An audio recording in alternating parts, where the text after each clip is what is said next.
Hello Aries, Sun, Moon, Rising, and Venus signs. Kamusta po kayo? Sana po ay nasa mabuti kayong kalagayan. Welcome back po sa Star Tarot. And kung bago po kayo rito, welcome din po kayo. And thank you po sa inyong pagbisita. I truly appreciate it and God bless you all. Aries, tignan po natin ang mga messages ninyo ngayon. Today is September 23. Ayan, paunang mensahe ninyo po ay number 33, Door to Romance. Ayan, Aries, we have number 33. That is a very powerful number kasi po, ano yan, master number. So, I suggest po, pakitignan po ninyo, i-google ninyo kung ano ang ibig sabihin po ng master number 33 for more guidance. Okay? Thank you. Sa Door to Romance po, ibig sabihin nito na meron kayong new beginning, no? Meron kayong bagong simula dito for some of you at least, no, Aries. This is a fresh start pagdating sa inyong usaping pag-ibig, yan, usaping puso, ayan. So, maaaring meron ditong bagong love connection na mabubuo for some of you, or maaaring meron ditong bagong love and romantic relationship na magsisimula, no, Aries, for some of you. So, maaari din ang iba sa inyo, may relasyon na, may karelasyon na kayo, maaring ganon, at maaring nagbibigay kayo ng second chance ngayon sa inyong karelasyon, no? Kasi maaring may tampuhan, may hindi pagkakaintindihan, maaring nagkaroon ng distance kayo, for temporarily. So ngayon parang magbubukas kayo ng muli doon sa taong yon, sa person ninyo, at magbibigay kayo ng second chance. May pagpapatawad, maaring gano'n ang sitwasyon ng iba dito, Aries. We also have envy. Yan, maaring ang iba sa inyo dito merong may mga naiinggit sa inyo, no, Aries. Kaya maaring yung maaring yung mga success ninyo, maaring merong magandang mga ganap sa buhay ninyo, kaya naiinggit ang iba sa inyo, no? So maaring ganun ang ganap. So what else? We have the Garden and the Gate. Napakaganda naman kasi dalawang new beginning energy ang meron kayo sa araw na to, Aries. You are considering something new, no? I-consider ninyo dito bagong endeavor, or maaring you have new plans, no, para sa buhay ninyo dito, and you are considering that. Pero parang nakikita nyo na gusto ninyong pumunta sa ibang sitwasyon, no? Maaring may kinoconsider kayo, let's say for example, bagong trabaho or bagong negosyo, or maaring gusto ninyong hindi na kayo magtrabaho sa pinagtatrabahuan ninyo, and maybe you're looking into something else, a new company na maaring gusto ninyong applyan, or maari din na nagpaplano kayo na from working 9 to 5 job, regular job, gusto ninyong magnegosyo na, no? Maaaring ganon ang kino-consider ng iba sa inyo. Or maybe this is a new relationship, no? Pagdating naman sa relationship, maaaring ganon din ang sitwasyon dito for some of you. But, hindi pa kayo handa, no? Maaaring tinitignan-tignan nyo lang, or may mga kino-consider lang kayo na, what if, no? Mag-shift ako ng career, mag-shift ako ng trabaho. Maaaring gano'n ang iniisip ninyo, pero hindi pa kayo handang pumasok doon sa kung ano man ang bagong bagay or sitwasyon na kino-consider ninyo sa ngayon. So, may ganong ganap. But, eventually, it feels like you are going to come out of your shell. Kasi ngayon parang wala pa kayong tiwala, no, sa sarili ninyo. Parang gano'n, parang nagdadalawang isip pa kayo, pero at least naiisip nyo ang pagbabago, no? You want to create something new para sa sarili ninyo. You want to create a different situation para sa sarili ninyo around this time, Aries, and you are considering that. So, yun. Tingnan natin kung ano pa ang mensahe sa inyo from the trinkets. We have Swan. Swan. So, this is about inner beauty, no? This is grace also. So, maaring yung ninyo, yung decision making ninyo ngayon pagdating sa romantic relationship ninyo is poised with grace, yung mga ganon, ano? Maaari din na yung inner beauty ninyo ngayon, which is maybe love, no? Nandyan sa pag-ibig ninyo, sa pagmamahal ninyo for other people, ang ano ninyo, ang focus ninyo sa ngayon. Kaya maaring nagpapatawad kayo ngayon, kaya kahit magbubukas ng bagong pinto para doon sa person ninyo na medyo siguro nagkaroon kayo ng rough patch, no? Recently. So may pagpapatawad din dyan. So what else? We have the key and this is beautiful, Aries. Kasi ibig sabihin yan, Aries, no? Na nasa inyong mga kamay ngayon ang susi para sa pagbubukas ng mga bagong opportunities and possibilities into your life, no? So, maaring itong energy na to is really, maaari talagang you're going to grab this opportunity na nagbubukas para sa inyo din, no?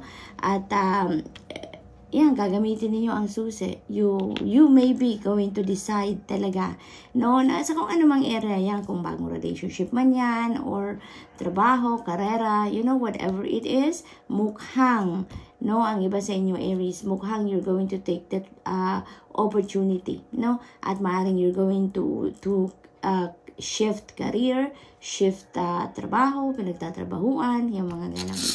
So, what else? Ito agad ang nakuha ko. We have the tortoise. Ayan. Tortoise, parang kayo dito, moving slowly but surely, no? So, maybe, both of this, no, situations dito, parang pinag-iisipan ninyong mabuti, no?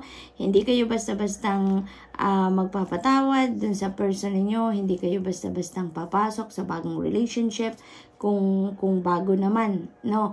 Kung merong nandiligaw pa lang sa inyo, no? Or you're thinking of that new love connection.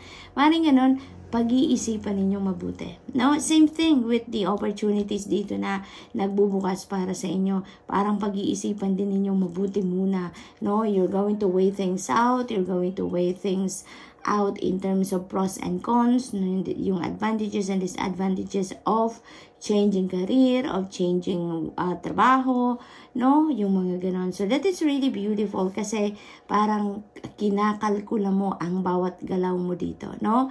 Parang binubusisi ninyo ngayon ang magiging sitwasyon ninyo if, you're going to take advantage of this, no? So, that is really good.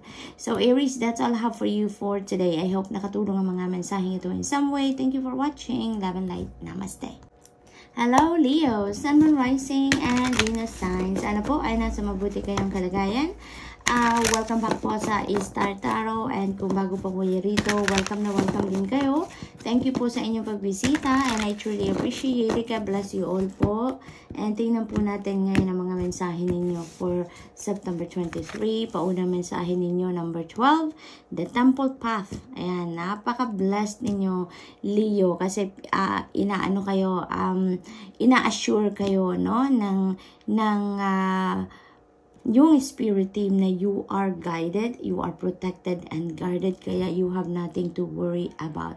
Parang, sige lang, Leo, gawin mo kung ano sa tingin mo makakabuti sa'yo, kung ano yung sa tingin mo will bring you to success or will bring you contentment, yung mga ganon. Just go for it because you are guided, you are protected and guarded. No? Yan ang parang sinasabi sa inyo ng Spirit. Yan sinasabi sa inyo ng Panginoon, ng yung angels, ng yung Spirit guides, and even your loved ones who passed on na from the other side.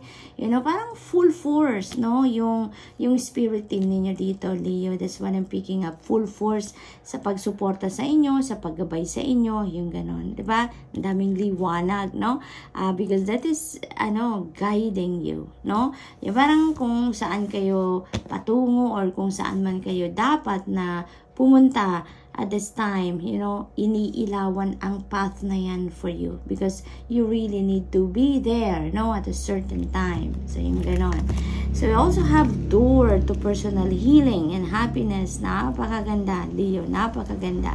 At may rainbow sa pinto, pagbukas ng pinto, there is rainbow, there is parang unlimited potential out there. Parang there is an unlimited opportunities and possibilities that are waiting for you, Leo, no? Sa pagbubukas ng pinto na to para sa'yo, there is going to be personal healing, there is going to be happiness, joy, there's going to be peace. Most importantly, magkakaroon na kayo dito ng peace of mind, magkakaroon na kayo ng katahimikan, kaluwagan sa isip, sa nararamdaman ninyo. This is really beautiful, no? Meron din ako naririnig na pagpapatawad, Leo. Meron din ditong forgiveness. Maaaring kayo ang hihingi ng forgiveness sa iba, or maaaring someone else is going to ask for your forgiveness. And whatever the case may be, yung forgiveness na yan is going to play a significant role dito sa healing ninyo on a personal level, no, Leo? So, napakaganda. Merong naghihintay dito na yung parang very promising, very optimistic energy dito na sa pagbubukas ng pintong ito para sa'yo. This is potential, no, na maggaganda ng muli, no, ang buhay ninyo, gaganda ng muli ang pakiramdam ninyo, you know, in terms of relationships, para magkakaroon dito ng kaayusan talaga, no, between you and another person.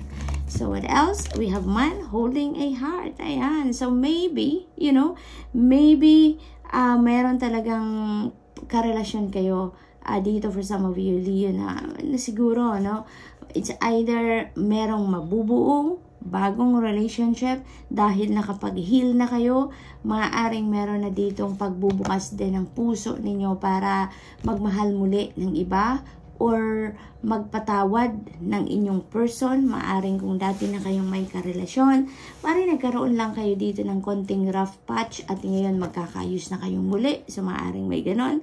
Or maaring there is a new love connection na mabubuo between you and another person, Leo, no? For some of you na if you are single, yung ganon. And this person, no, si man holding a heart is someone who is very supportive of you, no?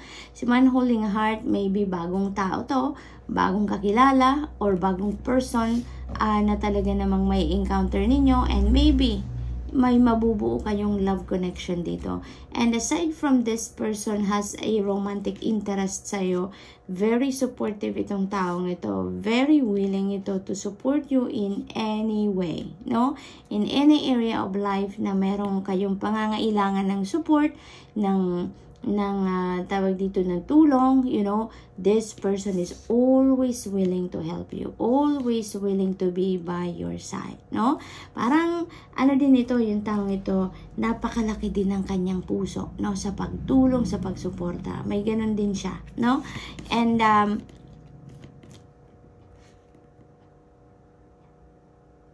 this also, for some of you naman, Leo, na if you are already on a relationship, maaring ito din yung iyong person na ngayon, yung parang nag-o-offer siya ng mas harmonious na relationship.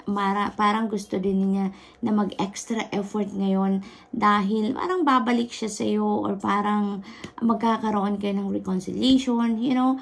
Mas na yun, yung bit-bit niya ngayon na may baon na siyang talagang mas sweeter na siya, mas siya, passionate siya ngayon, mas loving na siya, yung mga ganon. Parang mas gusto niya na ngayon ng ibigay sa iyo talaga ngayon ng mas malaking pagmamahal, kumbaga mas malalim na pagmamahal ngayong parang pinapatawad mo siya, no? Kasi maaaring merong pagkakamali itong nagawa sa inyo. So ngayon, maybe you are giving him another chance, okay? So we have letter A, and so this could be initials. Maybe initial ito ni man holding a heart. Maaring initial siya ng pangalan niya, or maybe initial ninyo, yung ganun, or maybe the person that you are dealing with sa ngayon, ano? We have Swan. Ayan, so this is inner beauty. This is about grace. What else? We have Star. Ayan, starfish. Starfish to. Ayan. So this is about enlightenment. This is about guidance. This is about intuition, no? So, sa kahit ano man ang pagdidesisyon ninyo dito, whatever decision making you are going to do, no? Dito sa personal healing and happiness ninyo, sa pagpipili ninyo ng kung anong makakapagpasaya sa inyo, sa pagdidesisyon siguro ninyo dito, kung magpapatawad kayo sa taong ito, or if you're going to enter a new relationship with this person, depende sa inyong sitwasyon dito, Leo, it feels like you are guided. No, divinely guided kayo with the starfish. Mayroon kayong mga nare-receive dito na divine guidance, intuitive messages dito, you know, Leo, and it feels like pagbabasehan ninyo yan sa inyong mga desisyon. Makakatulong yan, no? Kaya napakahalaga na mag-tune in kayo at makinig kayo at mag-check in kayo lagi sa iyong intuition so that you will make or you will be able to do the right decision dito. Lalo na sa usaping puso, you know, Leo. Kaya good luck sa iyo, and that's all I have for you for today. I hope nakatulong ang mga mensaheng ito in some way. Thank you for watching. Love and light. Namaste. Hello Sagittarius, Sun, Moon, Rising, and Venus signs. Kamusta po kayo? Sana po nasa mabuti kayong kalagayan. Welcome back po sa Star Tarot. And kung bago po kayo rito, welcome na welcome din po kayo. And thank you sa inyong pagbisita. I truly appreciate it. And tingnan po natin ang mga mensahe ninyo. Today, September 23. Una mensahe ni Sag, we have the world energy. Napakaganda, napakaganda. Kasi ano kayo, parang you are walking away from something that doesn't serve your highest good. Maaring trabaho yan, maaring career yan, no? Maaring relationship yan. It could be anything. Pero kung saan kayo patungo dito, Sagittarius, that is something exciting. That is somewhere very exciting na parang nahaharap kayo dito sa isang vast land of opportunities, Sagittarius. Maraming posibilidad, maraming oportunidad dito ang naghihintay or hinaharap ninyo dito, no? Kung saan kayo patungo, parang the world is your oyster, Sagittarius. Kasi as you walk away from something na alam ninyong hindi na kayo dun masaya, hindi na challenging ang trabaho ninyo, hindi na fulfilling ang ginagawa ninyo, you know, kung saan man kayo patungo, this is really beautiful. Kasi ang daming oportunidad and ang daming posibilidad na inihahain ang divine universe para sa inyo. Kaya this is really, really beautiful. Really beautiful. Parang ang dami ninyong pagpipilian, no? Ang daming choices, no? Na pagpipilian ninyo dito sa kung saan man kayo papunta or kung ano man ang daan dito na tatahakin ninyo this time, no? And also, ang iba sa inyo dito, maaaring nag-iisip kayo or nagsisimula na kayong mag-asikaso for your online business. Maaaring online business ang iba, ang pinagkakaabalahan or pagkakaabalahan ng iba sa inyo dito, Sagittarius, no? Internet is key sa trabaho ninyo, no? Talagang maaring worldwide ang coverage, no? Or ang scope ng kung ano man ang gagawin ninyong negosyo or kung ano man ang gagawin ninyong trabaho, you know? Maaring nasa social media platforms ngayon ang gagawin ninyong trabaho or career ninyo, no? So, maaring ganun. So, this is really beautiful. There is also definitely, dito, new start. Fresh start sa buhay ninyo, no? Meron kayong sisimulang bago dito. So, what else? We have number 19, rest and rejuvenation. So, maaring kung saan kayo manggagaling dito na sitwasyon, Sagittarius, parang exhausted kayo dyan. Maaring na-stress kayo dyan. Kaya, before you embark on this new beginnings, world energy, you know, you're being invited here, Sagittarius, to rest and rejuvenate muna so that you are ready to take on the new challenges dito na sa kung ano man sitwasyon ang papasukin ninyo, no, Sag? So, pahinga muna, mag-rejuvenate muna kayo, mag-recuperate, mag-recharge muna kayo dahil dito sa bagong trabaho, bagong sitwasyon, or kung ano man bagong endeavor na sisimulan ninyo, you need to be ready, no? You need to be ready, you need to be fit, you need to be fresh, no? Sagittarius, na sa gayon, magiging maayos ang lahat, no? Kasi kayo, may concentration, alam mo yon, yung make sure na nasa balanse ang sarili ninyo. Nasa sentro kayo ng inyong sarili, nang sa gayon, you will be focused on this fresh start, no? Kung anumang area naman ito sa buhay ninyo. Okay, Sag? So, what else? We have man holding a heart. Ayan. So, maaaring bagong relationship ang papasukin din ng iba sa inyo dito, Sagittarius, because we have man holding a heart, no? There is someone, sa kung ano man nagagawin ninyo dito, no? Ng mga bagong endeavor ninyo, new beginning, dito new trabaho, you know, there is someone, no? Merong lalaki sa likod ninyo dito that is very supportive of you. Di ba may kasabihan na for every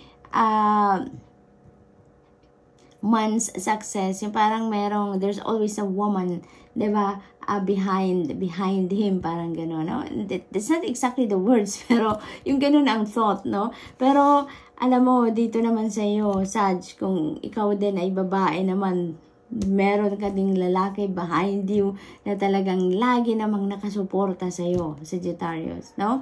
Gano'n ang sitwasyon. Or, since this is a general reading, so yung gender nito, di ba? That could be male or female din naman.